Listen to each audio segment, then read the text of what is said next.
6 muaj para se zgjedhësit i drejtohen kutyve të votimit, kur për herë të parë identifikimi i tyre do të jetë elektronik, janë përcaktuar rregullat e para që do të çojnë në zbatimin e teknologjisë. Lealba Pelingu, nën komisionere e Komisionit Qendror të Zgjedhjeve, autoriteti që përgjigjet drejt për drejt për realizimin e identifikimit biometrik, thotë se gjithë sistemi do të jetë i mbyllur, pra nuk do të funksionojë përmes internetit për të shmangur çdo ndërhyrje të mundshme në rrjet dhe institucioni vetëm që do të kontrollojë të dhënat është KQZ. Zgjedhësi pasi do të identifikohet në mënyrë elektronike dhe në këtë fazë mund të evidentohen rastet kur zgjedhësi nuk i takon që të votojnë atë qendër votimi apo kur zgjedhësi voton për herë të dytë, do të kalohet në fazën e nënshkrimit biometrik me anë të shenjave të gishtrimve. Edhe në rastet kur teknologjia mund të hasë në probleme, është parashikuar zgjidhja. Nëse se do të ketë probleme me lexuesin e dokumentit të identifikimit, kartë identiteti apo pasaport biometrike, parashikohet alternativa e identifikimit manual me anë të një procedure të autorizuar nga ana e Komisionit të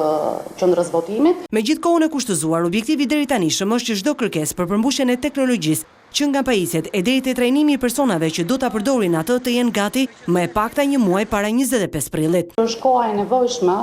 për implementimin, duke mbajtur parasysh dhe detyrimin për testimin paraprak të paktën një muaj e gjysmë përpara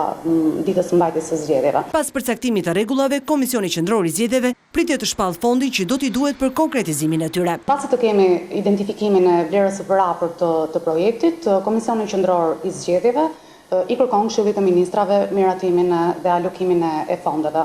Lidhur me vlerën e financimit, përveç detyrimit që ka shteti shqiptar, KQZ-ja i ka kërkuar mbështetje financiare dhe Bashkimit Evropian lidhur me këtë projekt. Futja e teknologjisë në zgjidhje, një nga pikat e marrëveshjes së 5 qershorit mes mazhorancës dhe opozitës së bashkuar për kodin e ri zgjedhor, është garancia se të paktën në zgjedhjet e ardhshme parlamentare nuk do të përsëritet fenomeni i votimit të shumëfisht.